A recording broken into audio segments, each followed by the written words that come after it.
লিভারটা খারাপ হয়ে যায় কিন্তু। না লিভার খারাপ দুটো মানুষটা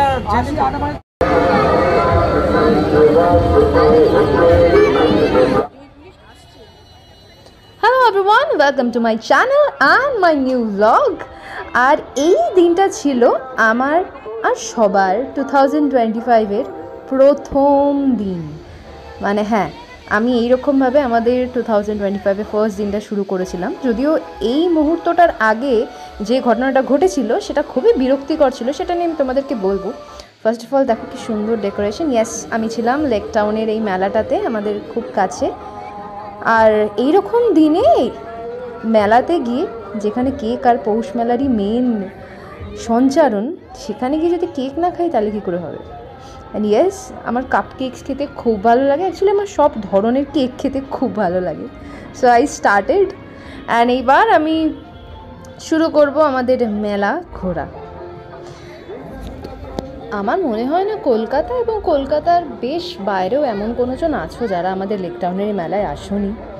তো আমরা সবাই জানি মোটামুটি এখানে কি কি পাওয়া যায়। তাও যারা অনেক দূর থেকে দেখছো তাদের জন্য বলি, নানান ধরনের মিষ্টি, নানান ধরনের খাবার, নানান ধরনের কেক। মানে বলা যেতে পারে এটা খাবারের সঞ্চার আর তার সাথে সাথে সংস্কৃতির একটা সঞ্চার, যেখানে আমরা সবাই জানি একটা স্টেজে খুব সুন্দরভাবে প্রোগ্রাম চলে, নানান বড় বড় শিল্পীরা আসেন। তোমাদেরকে দেখাবো এই দিন কে ছিল। ওয়েল, এই স্টাইলের আইসক্রিমটা আমরা অনেকেই ট্রাই করেছি, বাট আমার মা for the very first time try করছে। তো এই জিনিসটা আমাদের এইবারের পৌষ মেলা মানে আমাদের লেক টাউনের মেলাতে ছিল।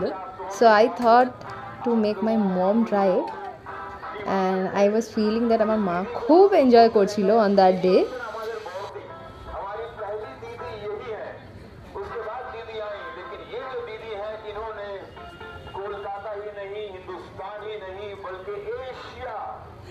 का नाम पूरे विश्व में रोशन किया। एकमात्र ऐसी गायिका जिनके सामने, जिनके आसपास इनके जैसा अवसर कोई नहीं हुआ। मैं ईश्वर से प्रार्थना करता हूँ कि ये ही गाती रहे। इतना पॉजिटिव वाइब है इनका, इतना अच्छा वातावरण। মা ফাইনালি পেয়েছে আইসক্রিমটা, এত কষ্ট করে বেচারা ফাইনালি আইসক্রিমটা পেয়েছে।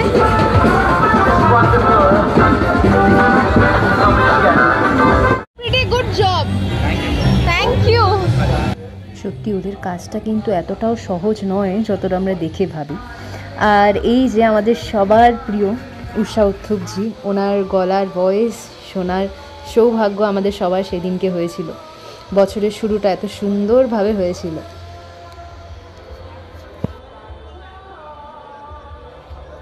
আর সেই দিন মোটামুটি আমার পেট ভাবছিল যে এইগুলো কি, এগুলো কোথা থেকে আসছে, মানে কি না খাইনি সেদিনকে গিয়ে আমি।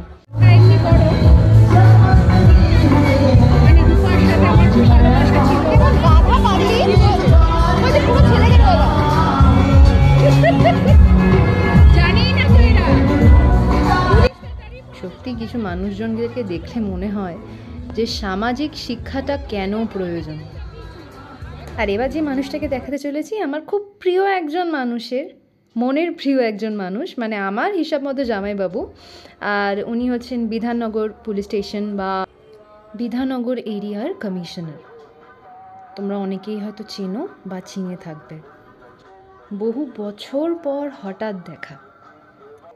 চলো আজকের মতো সবার থেকে বিদায়, টাটা, গুড বাই। সবাই খুব ভালো থাকো, ফাটাফাটি জীবন কাটাও। আর ব্লগটা ভালো লাগলে সাবস্ক্রাইব করতে ভুলো না। Thank you.